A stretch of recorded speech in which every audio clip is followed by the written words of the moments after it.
l'impression que vraiment les dirigeants algériens, le bon Ramadan, ils n'ont pas compris qu'un État, c'est pas une supérette. Un État, c'est pas un supermarché. Le gouvernement algérien annonce la décision, à la suite d'une instruction du président de la République, pour lancer une opération d'importation de 1 million de moutons, 1 million de têtes de moutons, donc 1 million de moutons en prévision de la commémoration de la célébration de l'Aïd el-Kibir. En fait, cette annonce fait suite et elle intervient dans un contexte un peu particulier cette année 2025, puisque le Maroc voisin annonce qu'il ne va pas célébrer. Le sacrifice du mouton ne sera pas autorisé au Maroc. Ça a été décidé au début du mois de Ramadan. Comme par hasard, l'Algérie décide, contrairement au Maroc, elle décide elle-même d'acheter 1 million de moutons à l'étranger pour permettre à sa population de célébrer le rite du sacrifice de l'Aïd. Cette annonce n'a aucun sens. Que non seulement elle relève de l'utopie, ça relève du fantasme, ça relève du foutage de gueule. C'est une plaisanterie. Comment on peut importer 1 million de moutons en même pas 3 mois? C'est du populisme. Ah, comme les Marocains ne peuvent pas célébrer le rite de l'Aïd, le rite du sacrifice de l'Aïd, eh ben les Algériens vont eux-mêmes s'offrir 1 million de moutons juste pour narguer et pour bomber le torse face aux Marocains. Mais ça ne sera pas possible.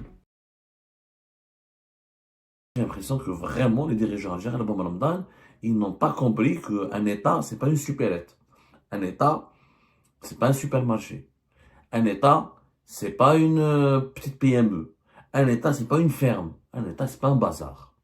Le 9 mars 2025, le gouvernement algérien annonce la décision, à la suite d'une instruction du président de la République, Majid Tebboune, qui a demandé à son gouvernement donc de préparer un cahier de charge pour lancer une opération d'importation de 1 million de moutons, 1 million de têtes de moutons, donc 1 million de moutons en prévision de la commémoration de la célébration de l'Aïd el-Kibir, l'Aïd el-Adha qui est prévu entre le 5 et le 6 juin prochain. Le 9 mars, l'Algérie, le gouvernement algérien, les autorités algériennes décident donc d'importer ou de négocier, de lancer, pas d'importer, parce qu'avant d'importer, il faut trouver des fournisseurs, il faut s'entendre sur les prix, s'entendre sur les modalités d'importation, les modalités de ces transactions. Il leur a demandé de commencer à négocier, à lancer les opérations pour trouver des fournisseurs qui peuvent vendre à l'Algérie et fournir à l'Algérie 1 million de moutons. 1 million de moutons. L'annonce a fait le buzz. Les gens, ils en ont parlé. Ça n'est pas passé inaperçu. Et les Algériens et les Algériens n'ont pas compris réellement, n'ont pas compris de quoi il s'agit. Pour eux, beaucoup ont applaudi. Beaucoup, en fait, cette annonce fait suite et elle intervient dans un contexte un peu particulier cette année 2025, puisque au début de ce mois de Ramadan, le 2025, le Maroc voisin annonce qu'il ne va pas célébrer. Annonce qu'il ne va pas célébrer les festivités de l'Aïd el-Adha. Le sacrifice du mouton ne sera pas autorisé au Maroc. Ça a été décidé au début du mois de Ramadan. Vous pouvez, j'ai pas la date précise. Je sais que c'était au début du mois de février. Le Maroc, pour des considérations de politique interne, de sa situation interne, il a décidé donc de ne pas célébrer. De ne pas célébrer. Notamment à cause de la sécheresse. C'était le 6 mars. Voilà, je crois que c'était le 6 mars. Voilà. Ah, bien avant. Le 27 février 2025. C'était la monarchie, le roi du Maroc, le Mekhzen, comme on dit dans le langage populaire et dans le langage politique. C'est le roi du Maroc, Mohamed VI, qui a appelé dans un communiqué sa population à ne pas sacrifier le mouton de l'Aïd lors de la fête de l'Aïd. À ne pas sacrifier le mouton lors de la fête de l'Aïd. En raison de la diminution du cheptel liée à la sécheresse qui a fait grimper les pays. Le roi du Maroc, il a dit, notre pays affronte des défis climatiques et économiques qui ont eu pour conséquence une régression substantielle du cheptel. Donc, tout en se disant conscient de l'importance de cette fête sur le plan religieux et social, le roi du Maroc, il a appelé son peuple à s'abstenir d'accomplir le rite du sacrifice de l'Aïd cette année. Donc, la sécheresse, selon les statistiques officielles disponibles, le Maroc vit et subit 7 années de sécheresse de façon incessante et grave, et 38% de son cheptel a diminué en une année. parce qu'il y a eu les chutes de pluie ont baissé de 53%. Donc le Maroc a pris cette décision qui a vraiment suscité un énorme buzz et qui a frappé l'attention de tout le monde musulman, le monde arabe. Un pays arabe et pays musulman qui décide de ne pas célébrer le rite du sacrifice de l'Aïd parce que il y a la sécheresse, parce qu'il n'y a plus assez de cheptel, il n'y a plus assez de moutons. Donc ça c'était le 27 février. Comme par hasard, vu la polémique sur les réseaux sociaux, que les Algériens commençaient à se moquer des Marocains, que, vous savez, vous connaissez la guéguerre sur les réseaux sociaux, sur TikTok, sur Twitter, sur Facebook, et sur les réseaux sociaux en général, sur Instagram, les Algériens qui se moquent des Marocains, les Marocains qui répondent aux Algériens. Il y a eu un buzz, et le buzz a duré plusieurs jours. Comme par hasard, l'Algérie décide, contrairement au Maroc, elle décide elle-même d'acheter 1 million de moutons à l'étranger pour permettre à sa population de célébrer le rite du sacrifice de l'Aïd. Sauf que cette décision, personne ne l'a expliquée et personne n'a essayé d'expliquer aux Algériennes et aux Algériens est-ce qu'elle est faisable. Sur le plan technique et sur le plan logistique, l'Aïd c'est entre le 6 et le 5 juin. La décision a été prise le 9 mars.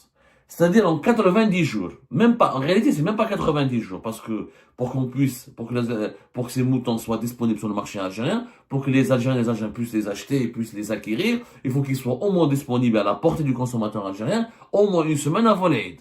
C'est-à-dire, au moins à la fin du mois de mai 2025.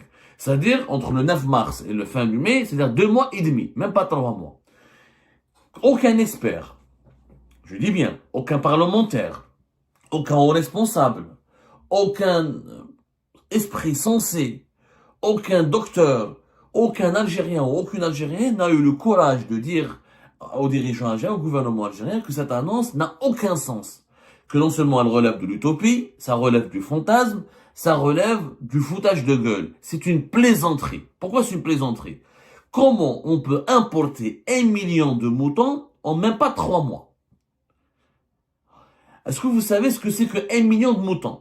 Les bateaux, les bétaillères, comme on appelle ça, les bétaillères, c'est ça. Normalement, on les appelle les bétaillères. Les bétaillères, c'est-à-dire c'est les bateaux qui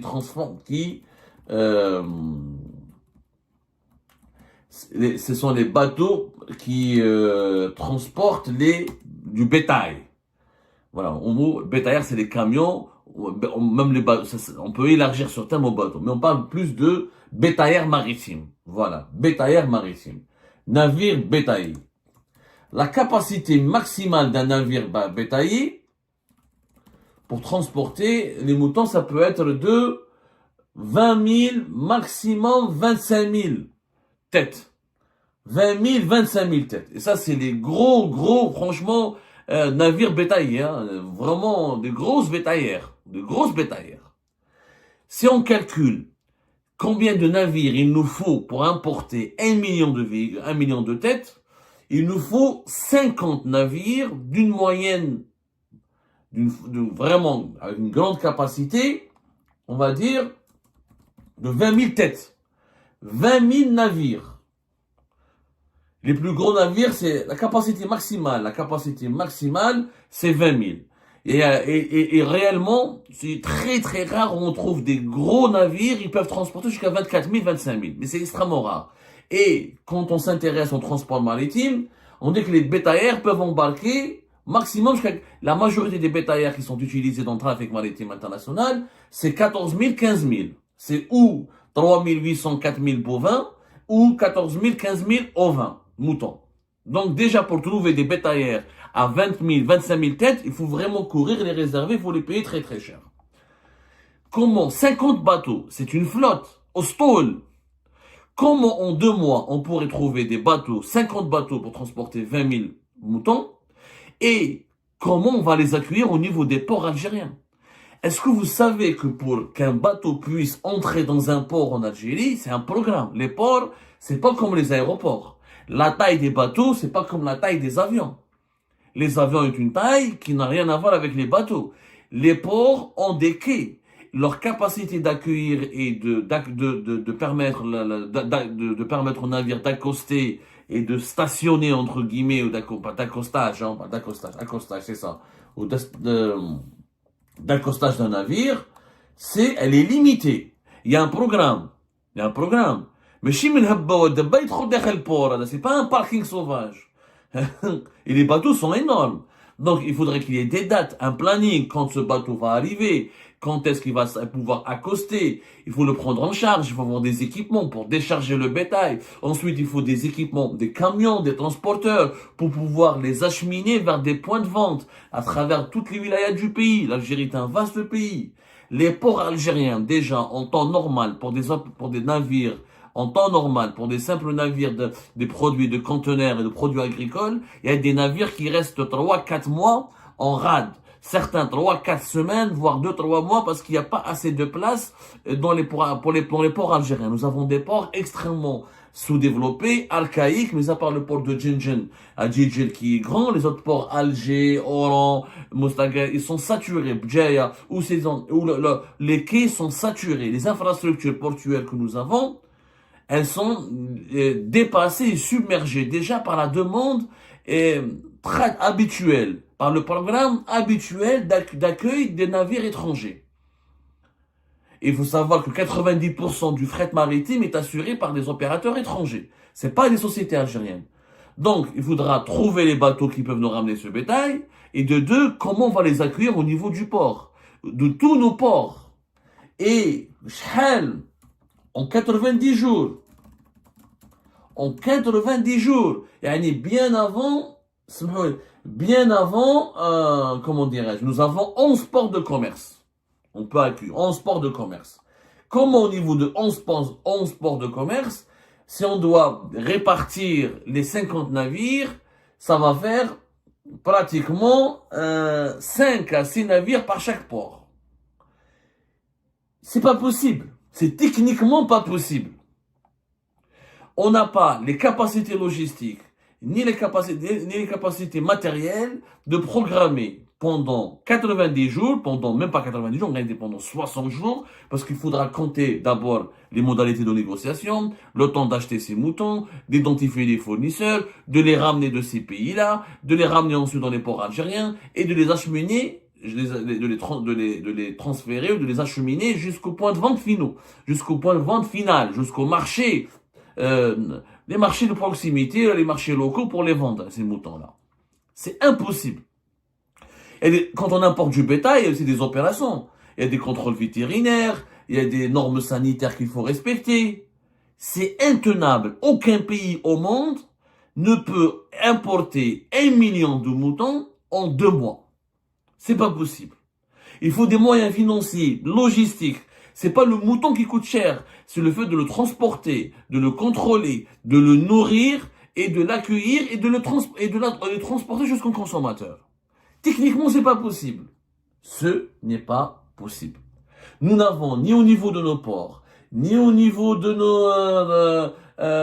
ni on a les navires nécessaires. On n'est même pas sûr de pouvoir trouver ces navires. Ça va nous coûter le transport et la prise en charge de ces moutons risque de nous coûter plus cher que le prix du mouton lui-même, que le prix du mouton eux-mêmes. C'est du populisme. L'Algérie ne peut en aucun cas importer 1 million de véhicules, 1 million de moutons, pardonnez-moi, 1 million de moutons en 2 mois, en 90 jours. En réalité, c'est 2 mois. Parce que le temps de négocier, le temps d'acheter, le temps de les ramener, des fins mai, c'est demain. Si ces moutons-là sont présents, s'ils sont pas disponibles avant le 5 ou le 6 juin, ça sert à rien. En réalité, cette annonce c'est une annonce populiste qui a été tout simplement faite juste pour emmerder le Maroc. C'est tout. C'est du populisme. Ah, comme les Marocains ne peuvent pas célébrer le rite de l'Aïd, le rite du sacrifice de l'Aïd, eh ben les Algériens vont eux-mêmes s'offrir 1 million de moutons juste pour narguer et pour bomber le torse face aux Marocains. Mais ça ne sera pas possible. En plus, il faudra trouver quelqu'un qui nous vende les moutons avant de pouvoir les transporter. Qui va nous vendre les moutons? Alors on va s'intéresser au marché mondial. Il faut savoir que les plus grands pays producteurs de moutons sont très connus. C'est la Chine, elle a plus de 164 millions de têtes, l'Australie, la Nouvelle-Zélande, les 3 grands pays, et ensuite vous avez l'Argentine et l'Uruguay. Ça, c'est des grands pays producteurs. Pourquoi ils sont grands pays? Parce que, non seulement, par rapport à leur population, ils ont... Bon, mais la Chine, malgré que c'est un pays de 1 milliard, mais ils mangent pas beaucoup de la viande ovine. Les Chinois mangent beaucoup plus le porc, d'autres types de viande, et l'autosuffisance en termes de consommation de viande ovine, elle est de 86%, alors qu'ils sont 1 milliard et quelques, mais leur cheptel est de plus de 164, plus de 170 millions, on va dire. On peut dire, la Chine, c'est 173 millions de têtes de bétail. C'est 13% du total mondial. Mais c'est pas un grand pays exportateur. Parce que, comme les Chinois sont très nombreux, leur cheptel leur suffit à peine de quoi nourrir leur propre population. Ensuite, vous avez l'Inde, 68 millions de têtes. Mais l'Inde n'exporte pas beaucoup parce que elle est obligée de satisfaire ses propres consommations locales. Les grands pays exportateurs sont lesquels? Sont l'Australie et la Nouvelle-Zélande. C'est les plus grands pays exportateurs. L'Australie, elle a 63 millions de têtes de bétail. C'est énorme. La Nouvelle-Zélande, c'est 30 millions de têtes. Mais attention, c'est un pays qui n'est pas beaucoup peuplé. La Nouvelle-Zélande, c'est combien? La population, là, c'est même pas 4 millions. C'est 5 millions. Donc vous avez, il y a plus de moutons que d'êtres humains en Nouvelle-Zélande. L'Australie, la même chose. La population Taha, c'est 30 millions et quelques. Même pas 30 millions, 26 millions. Donc ils ont beaucoup de moutons. Ce sont les plus grands pays exportateurs. Mais ça, c'est des pays lointains. Les pays qui peuvent vous vendre rapidement des moutons, c'est l'Australie et la Nouvelle-Zélande. Mais c'est des pays lointains. Donc, le coût de la logistique, le frais maritime pour ramener les moutons depuis la Nouvelle-Zélande et l'Australie, ça sera extrêmement cher. Et extrêmement compliqué, on ne sera pas dans les délais. Et puis, voilà, le mouton australien, il est très demandé. Les Australiens et la Nouvelle-Zélande exportent beaucoup vers l'Union européenne. Donc, ils ont beaucoup de clients en Europe. Ils ont beaucoup de clients à travers le monde. Donc, c'est pas du jour au lendemain, tu viens, tu leur dis, vendez-moi 1 million de moutons. C'est des négociations, c'est est-ce que le cheptel est disponible, etc. Les pays les plus proches géographiquement de nous et qui sont sur le plan logistique, c'est-à-dire sur le plan du fret maritime, du transport et de l'acquisition, le plus facile à nous fournir du mouton, c'est les pays européens. En Europe, nous avons qui? Nous avons la Roumanie, l'Espagne, le Royaume-Uni, l'Irlande et la France. C'est les 5 grands pays producteurs de moutons. Mais la France n'exporte pas beaucoup, l'Espagne n'exporte pas beaucoup. Le vrai pays européen qui exporte beaucoup, comment dirais-je, le mouton, c'est ou le Royaume-Uni, un peu l'Irlande et surtout la Roumanie. Parce que, voilà, la Roumanie par exemple, c'est un pays extrêmement intéressant pour une raison simple, c'est que il y a beaucoup de moutons. La Roumanie, je sais qu'ils ont à peu près 5 à 6 millions de moutons, je crois. Et comment dirais-je, la Roumanie, c'est plus de 9 millions de têtes de moutons. Voilà, plus de 9 millions de têtes de moutons. Mais ils sont largement autosuffisants. Pourquoi? Parce que les Roumains ne mangent pas beaucoup de viande ovine. Ils préfèrent le porc, la volaille, d'autres viandes rouges, etc. Du coup, la Roumanie, elle exporte beaucoup. Le pays européen qui a le plus de moutons, c'est le Royaume-Uni et l'Espagne. C'est les deux pays. Mais la Roumanie arrive à mieux exporter parce que c'est une population beaucoup moins importante que l'Espagne et le Royaume-Uni. Alors la Roumanie, je crois qu'ils sont même pas, sont une vingtaine de millions, même pas 20, 19 millions. Et la consommation locale de la viande ovine, elle est faible. Du coup, la Roumanie exporte. Et quand on calcule, par exemple, on a fait nos calculs, le prix du mouton roumain, c'est on le convertit en dinars, c'est parmi le pays européen où le mouton est le moins cher, c'est la Roumanie, c'est 20 000 dinars. L'équivalent de 20 000 dinars algériens, tu as un mouton roumain. Et la Roumanie peut te vendre. Et la Roumanie exporte déjà. Elle exporte déjà en 2021, elle a exporté pour plus de 200 à 220 jusqu'à 250 millions d'euros de moutons. Les clients de la Roumanie, c'était la Jordanie, l'Arabie Saoudite, la Grèce, surtout la Jordanie, l'Arabie Saoudite. Ils ont l'habitude d'importer des moutons roumains pour les fêtes de l'Aïd, justement. L'Algérie connaît le mouton roumain parce que elle a l'habitude d'importer de la Roumanie. Donc c'est un fournisseur traditionnel de l'Algérie.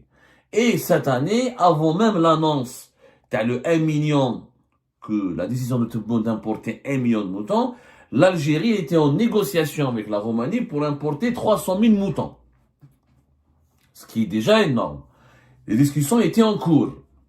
Il y avait l'autorité nationale de santé vétérinaire pour la sécurité alimentaire de Roumanie qui a fait cette annonce. C'était au début du mois de mars. Donc, il y avait déjà des négociations en cours. Sauf que la Roumanie ne peut vendre que 300 000 têtes.